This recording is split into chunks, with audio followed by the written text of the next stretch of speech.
Hey buddies, welcome to AmassGames. My name is Simon. This is the top 3,000 games of all time that I personally have played. I know officially it's 2,750. That is actually when I made this list. This is 60 through to 51. It's the least I've actually got in person, but this first one I will be showing you. This is number 60. It was my game of 2023, the year it was released.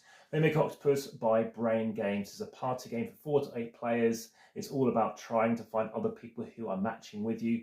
Check out my various videos on the channel for this one.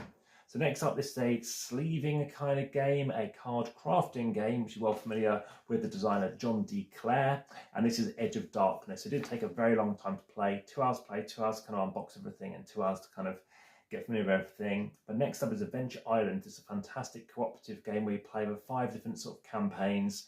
It's a beautiful, brilliant game. It's so underrated, and there's I think one typo in it, and there's a little bit of a weird thing going on with it, but it's a fantastic game. Please check out my video for that. It's by Spieler.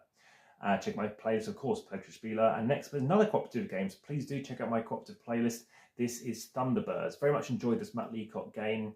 Not necessarily into Thunderbirds too much, but very much enjoyed what was going on, apart from playing with Thunderbird 5, which means you're doing nothing. You're stuck in space from memory, and you just need to play as another character. Playing Glenn or something like that. Okay, 56 though, we have got, this is Hogwarts Battle Harry Potter. There are some issues with this deck building game, but generally speaking, it's very smooth, enjoyable, and the more time I've played it, the more I've enjoyed it. I have played through the full campaign, I've played it through with many people, and ultimately it's a lot of fun. It can be a bit fiddly though at times.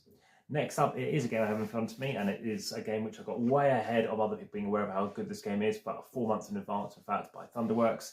This is Cartographers. It's one of my top 3 roll and write or flip and write games, whereby you're trying to get most best score by building out your map and getting things in the best location. Of course, it looks fantastic then too. Now, the other game involving a huge map is a big sandbox game. This game is called Vindication. It does always look the greatest. Sometimes it looks a bit strange and a bit abstracted with these colours and these hexagons. But it's a fun game. You're going around building churches and mines and stuff and trying to activate stuff and ultimately try and do the best as you can. I've never won the game, but it's very much enjoyable trying to go around and just do various different things as and when things come along. Next up is Zombie Dice, a very loud game when you're rattling those dice inside the tube. Check out my videos for this as well, because I've had someone actually made a nice kind of like silencer for it as well. Next up, that's a push luck game. It's 52 though. It's another cooperative game, Lord of the Rings: The Adventure Book. Highly thematic, very fun to play.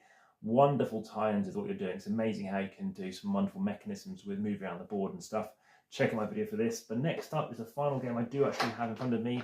It's a game I love to play. It's a 2-player game, a very strange 2-player game where you're trying to preempt and predict what your opponent has, and hopefully they do not have the same value or better